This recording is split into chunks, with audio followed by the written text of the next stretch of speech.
Inay, ani ko tang mano ako agad sa kanya pero nagulat na lang din ako nang magmano din si Dale kay inay. Pinandilatan ako ng mga mata ni inay na magtama ang aming mga mata.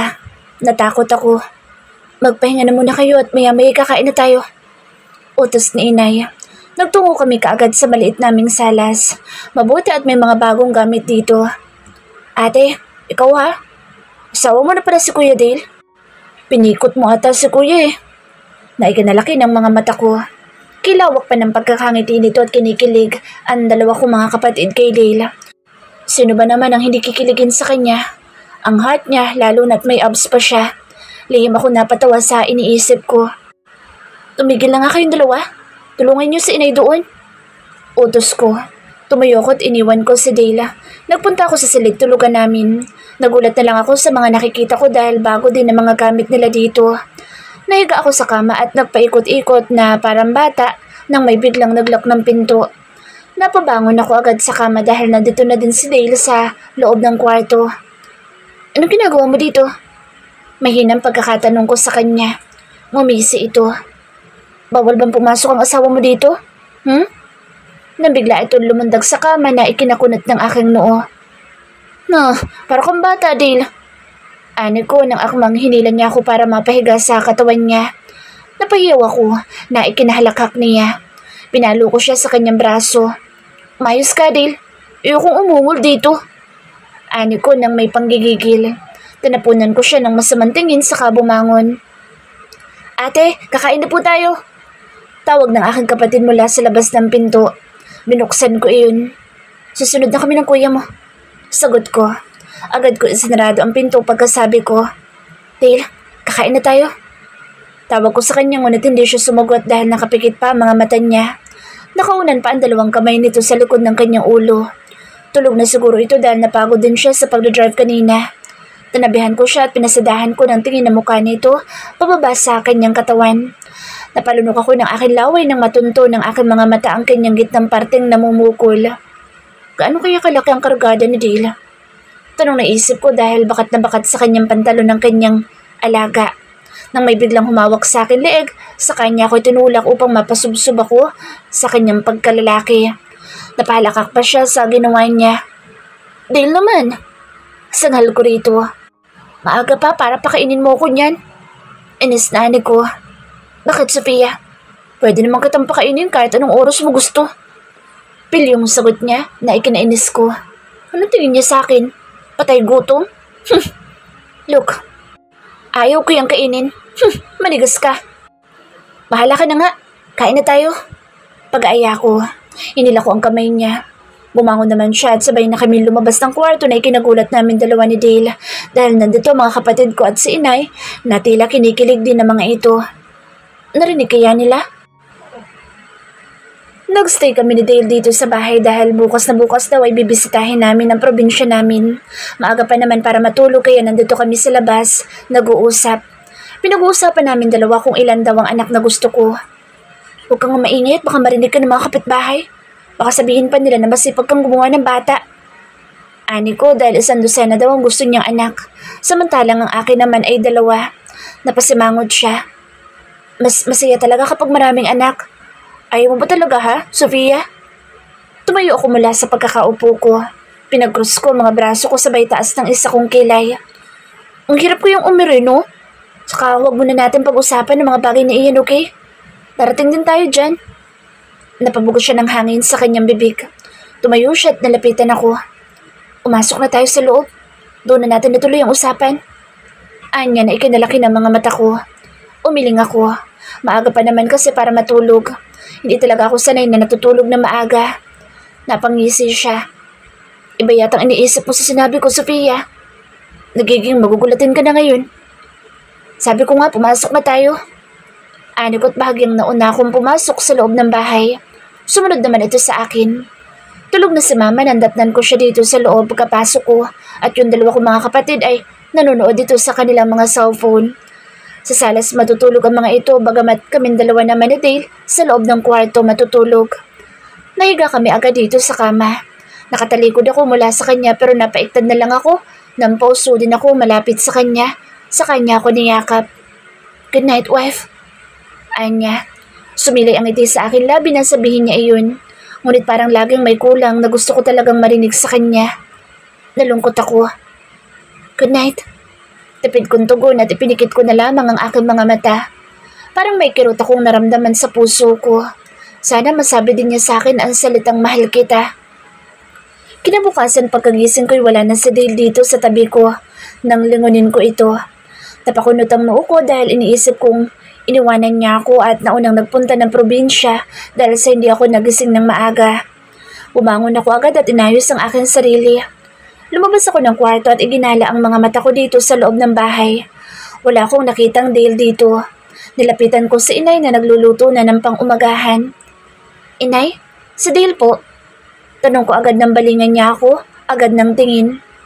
Hindi ko siya nakita anak. Maaga ata siya lumabas. Nakita siya ng kapatid mo. Kasama daw niya si Noel. Sagot nito at muli pinagpatuloy ang kanyang ginagawa. Natampal ko na lang ang aking noo at baka naglaro ang mga ito ng basketball. Inaya siguro ni Noel, si Dale, na magpunta doon. Lumabas ako ng bahay para hanapin sila sa basketball court. Naglakad ako patungo roon. Manda ka talaga, Dale. Di mo ko ginising ng maaga. Naiinis kong ani habang nilalakad ko ang papunta sa basketball court. Sa pagdating ko dito ay napakaraming tao ang mga nanonood dito. Napakahirap ang makipagsiksik na talagang pinilit ko pang sumiksik para lang makapunta lang sa harapan. Kinakabahan talaga ako dito dahil bihira lang namang manood ang mga tao dito. Ngayon lang, dumami ang mga manonood. Nakipagsiksikan pa talaga ako para makarating lang dito sa may unahan kahit na naiinis sa mga babaeng siningitan ko ng pwesto at heto na nga siya. Siya pala ang pinapanood ng mga tao dito. Napanguso ako at galit ang mga mata kong nakatingin sa kanya. Hindi din ako nagtagal dito at umuwi na rin ako sa bahay. Patakbo akong umuwi at nakarating naman ako kaagad dito sa bahay.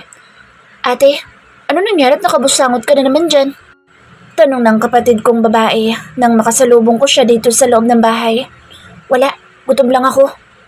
Tapid kong sagot. Napangiwi siya at hindi naniniwala sa sinabi ko.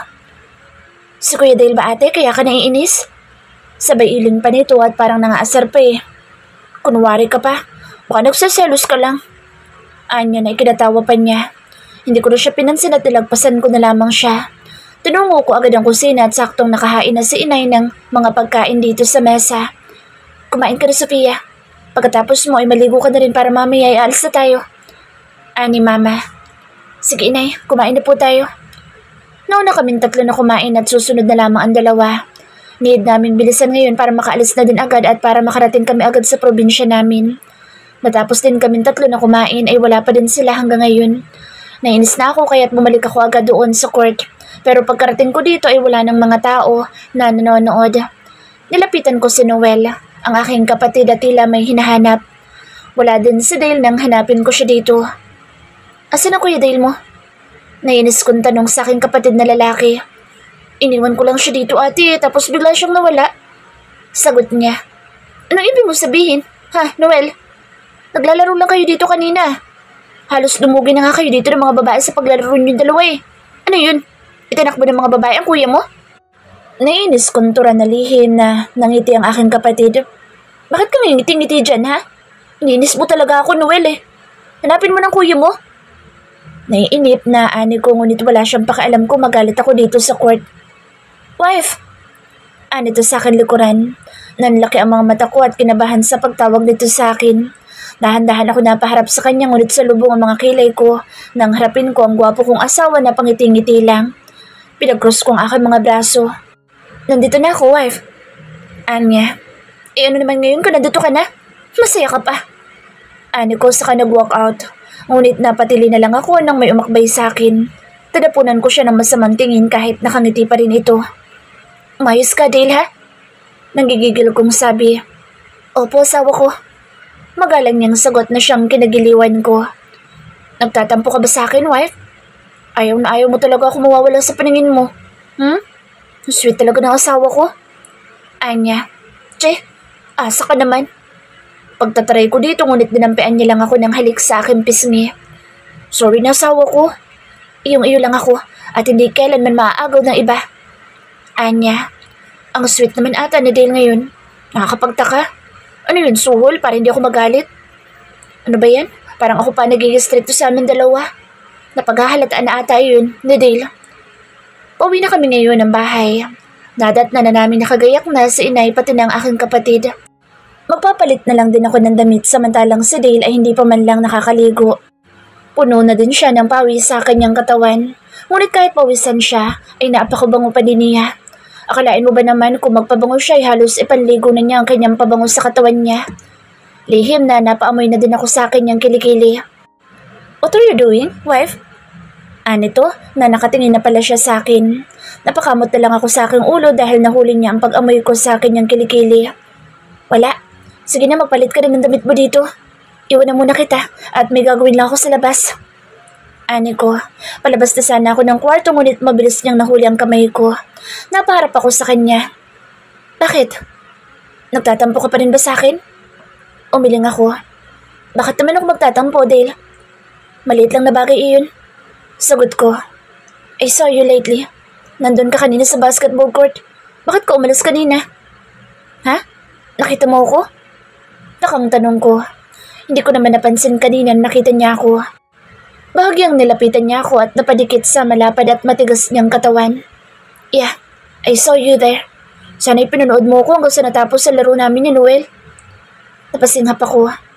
Dapat tinawag mo ako o kinuwayan mo ako kung nakita mo nga ako para hindi ako umalis doon. Napakamo tuloy siya ng kanyang ulo. Kasalanan ko talaga. Nagtatampo talaga ang misis ko. Sabay yakap nito sa akin. Kinabahan naman ako kay Dale. Kakaiba siya ngayon. Ang sweet niya kasi. Sige na, magbihis ka na para makaalis na tayo kaagad. Kiss mo muna ako kung talagang hindi ka nagtatampo sa akin. Anya, na ikinanguso ko pero bigla niya akong hinalikan sa akin labi. Matagal ang halik na iyon. Napatakip na lang ako sa kanyang braso dahil hindi na niya ito mabitawan. Pilyong napatawa siya. Nakakagigil ka na talaga asawa ko. Kailan kaya ako makakascore sa'yo? Sabay tawa pa nito na ikinangiwi ko. Balong na talaga itong Dale na ito.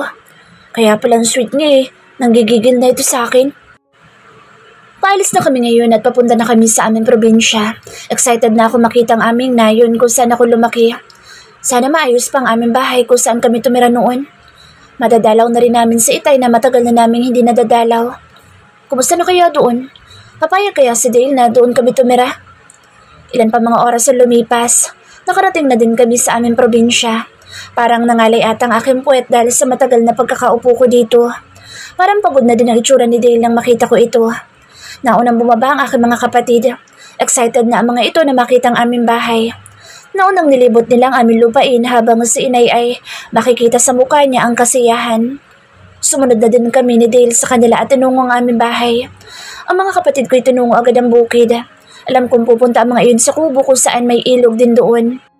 Medyo may kalayuan iyon mula dito pero kung sanay maglakad ay makakarating din agad sila sa ilog. Ang linis ng bahay, Dale. Ani ko nang makapasok na kami sa loob. Nasa tabi ko naman siya. Namanghalang ako dahil may mga bagong gamit na dito sa loob. Yup, pinalinis ko na ito agad na makausap ng aking abogado si Mr. Amores. Pati na din yung mga sira-sirang parte ng bahay ay pinaayos ko na din. Ani Dale, nandito pa rin siya sa akin tabi habang nakasunod siya sa akin at narating ko na ang kusina na nagmukhang bago na din. Natuwa ako, ganun din sa inay. Lahat ng aming kasiyahan ngayon ay galing lahat ng iyon kay Dale. Bigla ko siyang niyakap. Salamat, Dale. Salamat sa mga kabutihang nagawa mo sa amin lalo na kay inay. Ani ko na parang maiiyak na ako sa tuwa nang tumikim sa inay. Napabitaw ako ng pagkakayakap ko kay Dale. Nahiya ako. Hindi ko napansin na nandito din pala si inay. O siya, doon nyo na lang ituloy sa kwarto loving-loving yung dalawa. Naikinalaki ng mga mata ko sa sinabi ni inay. Abala siya sa paghahanda niya sa kanyang mga lulutuin. Mabuti at namalangki kami kanina bago kami dumating dito sa bahay. Napatingin ako kay Dale na parang wala lang sa kanya sinabi ni inay. Ang presko palagi na mukha niya. Dale anak, iakit mo na si Sofia. Mukhang nahihiya pa siya sa'yo. Yung sinabi ko sa'yo ha, palagi mong tatandaan iyon. Dagdag pa ni inay. Wala akong alam sa mga sinasabi ni inay. Ano kayang sinabi ni inay kay Dale? Halika na Sofia, let's begin to fight. Bulong niya sa akin tenga na ikinagulat ko at bahagyang binuhat niya ako na pang bridal wedding. Napasagaw ako na ikinatawa niya pa at ganun din si inay ay napatawan na din. Ibaba mo ko, Dale. Angal ko habang tinutunton ang kwarto sa ikalawang palapag ng bahay. Sa kama na kita ibababa, Sofia. Ay niya na nakangisi ang labi. Parang nawiwili na ata ako sa pagkarga niya sa akin. Nagugustuhan ko na din dahil palagi na lang niya akong binibaby. Sana hindi siya magbago sa akin. Hanggang sa narating na namin ang kwarto at ibinabaan niya ako sa kama. Anong pinag-usapan yun, inay? Agad na tanong ko. Bahagya naguhubad na siya ng damit sa aking harapan. Napalunok ako ng laway nang makita ko ang matipuno niyang katawan at malapandasal niyang mga abs. Bahagyang lumapit siya at itinukod ang dalawa niyang mga kamay sa kama kung saan ako nakaupo. Do you want to know, my wife? Anya sa malambing na boss nito. Naamoy ko na naman ang mabango niyang hininga. Tumango ako habang nakatitig ang aming mga mata sa isa't isa. Sobrang kaba ko nang akitin niya ako gamit ang mapupungay niyang mga mata. Tila may mga paru-paro nagsisiliparan sa akin tiyan dahil sa kilig na nadarama ko. Pumaibaba ang kanyang tingin patungo sa akin labi. Napasinghap ako. Bigyan na daw natin ng apo si inay. At ngayon na natin gagawin asawa ko. Bigyan na natin sila ng maraming apo. Anya na ikinaawang ng aking ibabang labi. Kaya pala ito yung pinag-uusapan namin ni Dale kagabi na gusto niya ng maraming anak. Hindi agad natuloy ang balak ni Dale dahil biglang tumunog ang kanyang cellphone. Agad na sinagot niya ito. Mukhang mahalaga ang kanilang pinag-uusapan dahil nagpaalam pa itong lumabas ng bahay. Mahina daw signal dito sa loob. Sumunod naman ako lumabas ng kwarto at tinungo ang kusina para tulungan na din si inay sa kanyang pagluluto. Nangunot ang noon nito nang makita niya ako. Ang akala siguro ni inay ay natuloy ang binabalak nilang dalawa. Grabe talaga si inay kumakatingin eh. Parang mangangain. Sa loob-loob ko. Anong ginagawa mo dito, iha? Akala ko ba'y nagpapahinga na kayo ni Dale sa loob ng kwarto? Anito habang nagluluto siya ng gulay na bulang lang. Inay, may kausap po si Dale sa phone niya at mukhang importante po iyon para sa kanya. Magalang na sagot ko. Tinulungan ko na din si inay na magluto upang hindi mapagod para pagdating ng mga kapatid ko ay nakaluto na ng panghapunan namin. Lumipas pa ang ilang minuto, tapos na kami magluto ni inay. Pansin kong hindi pa tapos si Dale sa kausap niya kaya binala kong sundan ang mga kapatid ko doon sa bukid. Nagpaalam muna ako kay inay na tatawagin ko ang mga kapatid ko. Tinungo ko ang bukid namin na ako lang mag-isa. Sunundan ko ang mga kapatid ko. Hindi naman nagaanong mainit kaya't nakarating din ako agad dito sa may kubo. Sira-sira na din itong kubo dahil sa katagalan at kalumaan na din. Patty! Noel! Tawag ko sa kanila at kumuway na din ako para makita nila ako. Abala ang mga ito sa pagkuha ng mga bunga ng mangga. Nalapitan ko ang dalawa kong mga kapatid. Marami-rami na din ang mga nakuha ng mga ito. Tara na, hindi na natin kayang ubusin ng mga iyan. Ani ko sa kanila dahil isang sako na ang kanilang mga nakuha. Tanim pa ito ni Itay mula noon na hanggang ngayon ay masipag pa rin mamunga. Sagana sa bunga itong manggang ito at napakababa pa kaya't nawiwili na talaga mga kapatid kong manguha. Oh, tama na daw Kuya Noel. Pigil ni Patty sa kanyang kuya ngunit wala ata itong balak na tumigil. Kumuha ko ng stick at ipinampalo ko sa kanya. Tumama ito sa kanyang puwet at napaaray siya. Manda ka ate ah. Ani Noel at mabilis na bumaba ito sa puno ng mangga. Napatakbo ako ng mabilis dahil alam kong gagantihan niya ako. Dasan man tumakbo ate? Sigaw nito at alam kong malapit na siya. Nilingon ko siya at may hawak-hawak siyang tain ng kalabaw sa kanyang kamay habang hinahabol niya ako. Subukan mo ibato yan sa akin. Ani ko na ikinahinto ko dahil napagod na talaga ako sa pagtakbo. Sa kanya ito binato agad sa akin at sakto pa naman sa mukha ko. Napapikit ako at naikuyom ang isang kamao dahil sa inis ko. Walang iya ka Noel. Susumbong kita kay inay. Nanggigigil na sigaw ko, ngunit tinawanan niya lang ako. Tinalukuran ko siya at padabog akong umalis sa bukid at umuwing mag-isa. Grabe na mga kabataan ngayon. Baliw talaga yung kapatid ko na yun. Narating ko na ang bahay. Halos magulat si Dale sa nakita niya. Nagpipigil siya sa tawa dahil halata naman sa ekspresyon ng kanyang muka. Nilagpasan ko siya at tinungo ang palikuran. Sofia, ano nangyari sa'yo? Bakit puno ng tayo ang mukha mo? Anya na nakasunod ito sa akin sabay tawa pa nito na hindi mapigilan. Huminto ako at nakaisip ng kabaliwan. Pinunasan ko ang daan ng kalabaw sa mukha ko saka ko siya bahagyang nilapitan. Napaatras siya pero napasimangot ako. Karamdam talaga ako ng pagkainis kay Dale. Kita naman sa mukha niya na hindi talaga niya ako mahal. Pero kung talagang mahal niya ako, sasabayan niya itong kabaliwan ko. Bahagi ako itong tinalikuran. Sofia! Tawag nito sa akin. Hindi ko siya pinansin at akmang hinuli niyang aking kamay nang malapit na ako sa banyo. Nagulat na lang ako nang ilapat niya ang kamay ko sa mukha niya kaya kumapit doon yung dumi ng kalabaw. Yan, ginawa ko na para hindi ka na magtampo sa akin. Ngumisi siya. Pero sabay na tayo maligo sa loob ng banyo ha, Sofia? Anya na ikinalaki ng mga mata ko. Napasigaw ako nang hilahin niya ako papasok sa loob ng banyo. Sabay lock niya ng pinto. Dale, anong ginagawa mo? Makikita tayo ni inay na nagdito tayong dalawa sa loob ng banyo. Reklamo ko. Kinakabahan ako at napaurong ng konti. Ibang klase na ang kanyang paninitig sa akin na tila nangaakit na ito. Napasandig ang aking likod sa may dingding.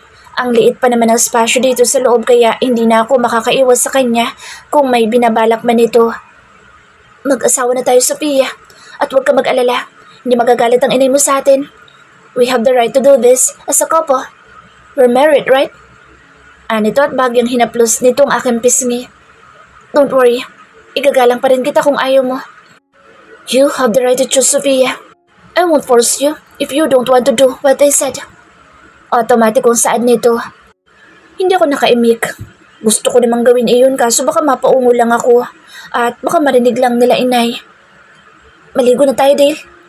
Ani ko nang akmang kukunin ko na sana yung tabo nang bigla ba naman niya akong buhusan ng malamig na tubig.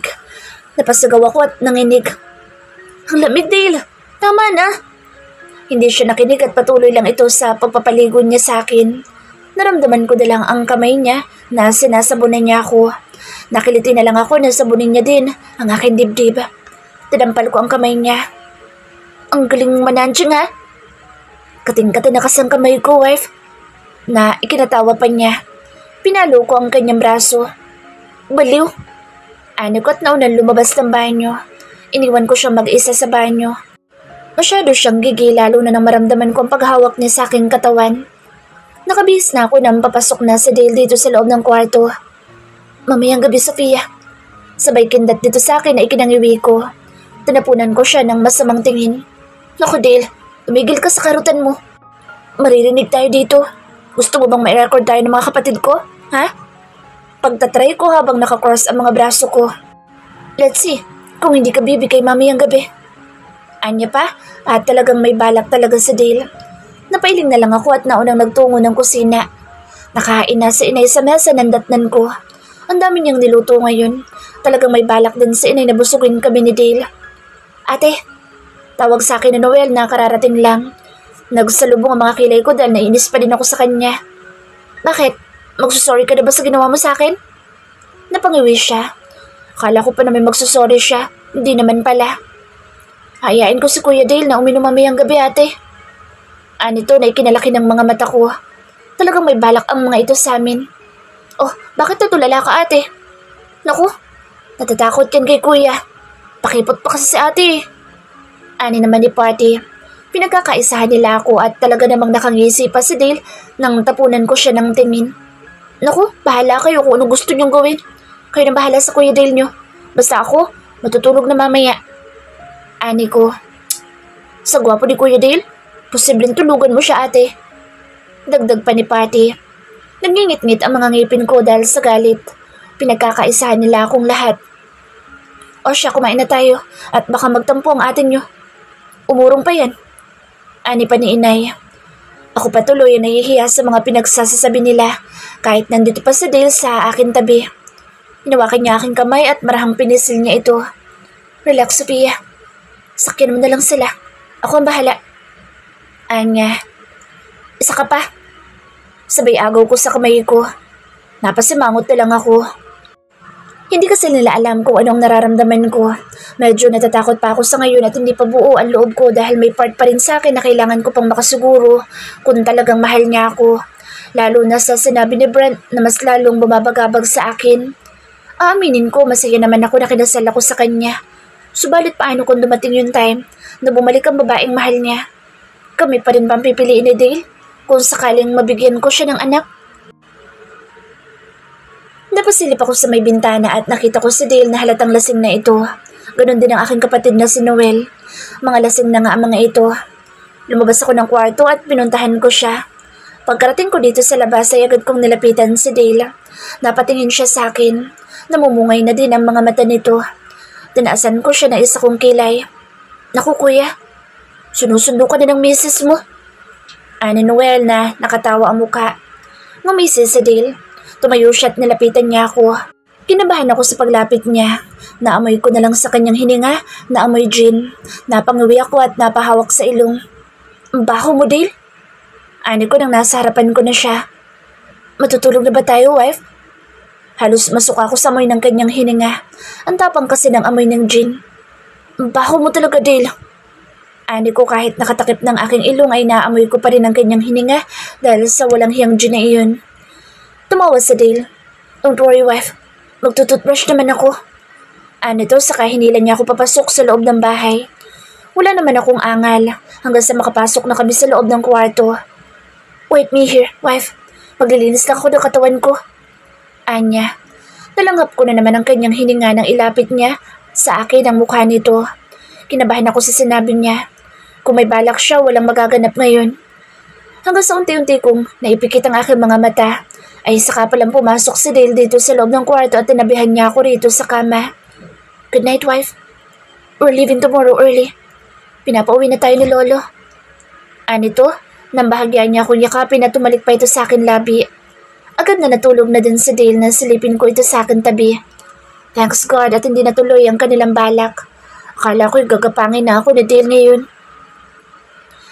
Kinabukasan, maaga kaming nagising ni Dale dahil ngayon ang aming alis at nakagayak na din kaming dalawa. Ayaw pa sana umuwi ni Dale dahil hindi niya nasulit ang pagbabakasyon namin dito. Pabalik na kami ngayon kina Lolo. Ewan ko ba kay Lolo at tila na-miss na naman niya kami. Sa 3 araw lang kaming nawala ni Dale, parang gusto ni Lolo na palagi niya kaming nakikita. Parang kinakabahan naman ako at parang nagmamadali si Dale na makarating kami agad sa kanilang asyenda. Napahawak ako sa braso ni Dale at marahang minasage ko iyon. Napatingin siya sa akin at napahawak siya sa aking kamay. Ngumiti ito. I'm sorry, wife, kung hindi na to pa dahil sa linggong bakasyon natin kina inay. Next time, kung medyo maayos na si Lolo, pwede na tayo magstay na 1 buwan doon kina inay. Paliwanag dito. Naintindihan ko naman. Love. Dugtong niya. Just call me love. Can you say that? Praktisin mo ng pagtawag mo sa akin ng love, please. Pagmamakaawa pa nito. Tipid akong ngumiti. Okay, love. Nahihiyang ani ko na parang naiilang pa rin ako sa pagsabi sa kanya ng love. Ngumiti ito na sabihin ko iyon. Nice to hear your voice when you call me love. I like it. Nalihim akong napangiti. Naging abala na siya sa pagdodrive. Medyo mahaba-haba pa ang biyahe namin at tiyak na mapapagod si Dale. Ngunit napahawak siya sa aking kamay at marahang pinisil niya ito. Kahit tutok ang mga mata niya sa daan ay nagagawa pa din niya akong kausapin. Hanggang sa bigla itong nalungkot nang may mabanggit itong lugar. Hindi ko na ito tinanong sa kanya kung anong lugar iyon na gusto niyang puntahan. Gusto niya ako ipasyal doon sa pagsapit ng kanyang kaarawan. Lumipas pa ang ilang mga oras ay narating din namin ang asyenda ng kanyang lolo. Nakaabang na si Lolo sa amin nang makita namin ito ni Dale. Yung 3 araw pa lang iyon ay may hindi magandang nangyari sa kanya. Nandito lang pala si Lolo sa labas para makalanghap ng sariwang hangin, ngunit hinang-hina na talaga ang kanyang katawan dahil na din sa katandaan nito. Hindi na din makausap ng maayos si Lolo dahil nahihirapan na din itong magsalita. Pwede ba tayong mag-usap, Dale? Ani Brent, nakararating pa lang namin ay parang may mahalaga na itong sasabihin. Sure, Brent. Sagot nito. Wife, mauna ka na muna sa kwarto. Utos nito sa akin. Matamang napatingin ako kay Brent. Sige na, Sofia. Umakyat ka na muna sa itaas. Utos din ni Brent sa akin. Sige. Pumanik na ako sa itaas ng kwarto. Nagpahinga muna ako dito habang hinihintay si Dale. Hanggang sa sumapit na ang gabi. Akala ko pa naman ay susunod din agad si Dale pagkatapos nila mag-usap pero nagising na lang ako na walang Dale dito sa loob ng kwarto. Nakatulog ako habang inaantay ko siya dito sa loob. Lumabas ako ng kwarto at bumaba. Nagulat ako nang makita ko dito ang mga magulang ni Dale at kuya at ang asawa nito. Napangiwi ako. Parang ang bigat ihakbang ng mga paa ko. Patungo sana ako kay Brent para alamin sana kung ano nangyayari dito ngunit nanatili akong nakatayo dito. Wala din si Dale nang hanapin ko ito sa paligid. Pero sila lang talaga nandito sa salas. Hanggang sa mapahagulhol na lang ang mga magulang ni Dale. Nilapitan ako ni Brent at tinabihan. Wala na si Lolo Sophia. Biglang sabi niya. Nagulat ako sa ibinalita niya. Halos hindi ako makapaniwala sa sinabi ni Brent sa akin. Buhay pa naman siya kaninang dumating kami ni Dale. At nakangiti pa nga ito nang yakapin ko siya kanina. Bakit? Wala bang nagawang kanyang doktor para survive siya? Takang tanong ko. Biglang sumeryoso ang mukha ni Brent. Gumuntungin nga ito ng malalim. Parang may kakaibang nangyayari sa ngayon. It's an accident, Sophia. Sagot nito na hindi ko pa maunawaan. Kasalanan namin ito ni Dale. Mahinang pagkakasabi nito nang biglang nasa harapan ko na si Dale at galit ang mukha nito kay Brent. Hindi lang niya akong palayo sa kanya ngunit nakatingin pa din ako sa kanya. Parang may gusto itong sabihin sa akin pero huli na dahil sa pagsulpot ni Dale na hindi ko alam kung saan ito galing. Nasa mukha ko pa din ang pagtataka na hindi ko magawang titigan sa Dale.